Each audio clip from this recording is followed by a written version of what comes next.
This is your life. And when your life first started, it was only full of good stuff. Life was simple. It was peaceful.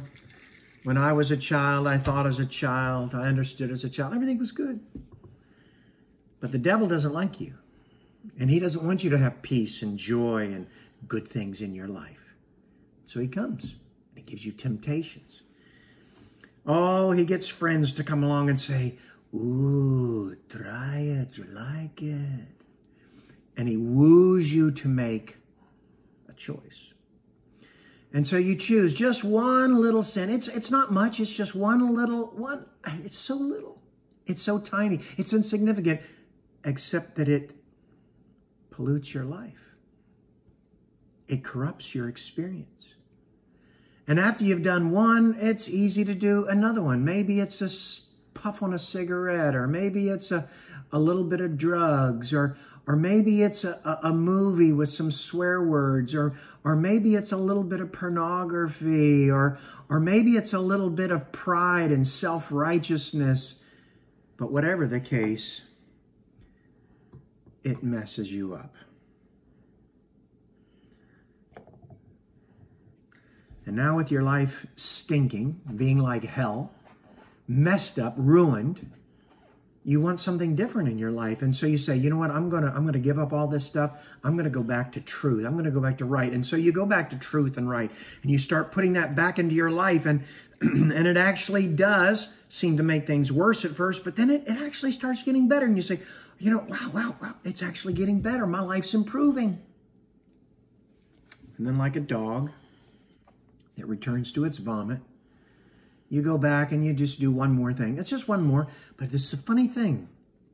Now, it doesn't seem to make that big of a difference in your life. It doesn't seem to be as bad as it used to be. Why? Because it's not making a visible change, and yet it is. It's making your life darker and messier and more corrupt and more miserable and more sad and more painful. And at some point, we have to make a choice. We have to say, I'm either all in, I'm with God 100%, or I'm going to keep on doing things my way or the devil's way. But if you make that choice and you say, I'm going to be all in, I'm just going to pour God's truth. Jesus said, I am the way, I am the truth, I am the life. And so you run to Jesus, you pour your life, you fill your life full of Jesus. You can't get enough of Jesus. It's got to be truth, all truth, nothing but the truth. And then you're just a fanatic to the whole world around you. You're just a fanatic. And then when you look at your own life, you say, what good has it done? Really, what good has it done? Because all around me, there are still movies and people watching junk, and there's still drugs, and there's still riots, and there's still bad cops, and there's still bad people. And what good did it do to make my life right with God? Who cares? Well, you should care. Because if you pour yourself into truth, if you let truth fill you, who you are, what you are, if you go for God and His words and nothing but His words, it does change your life.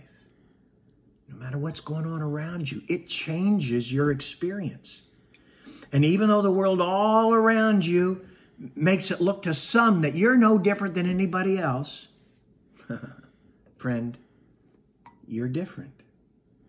And you've got peace, you've got joy, and you've got all the goodness of God in you, no matter what's around you in the world.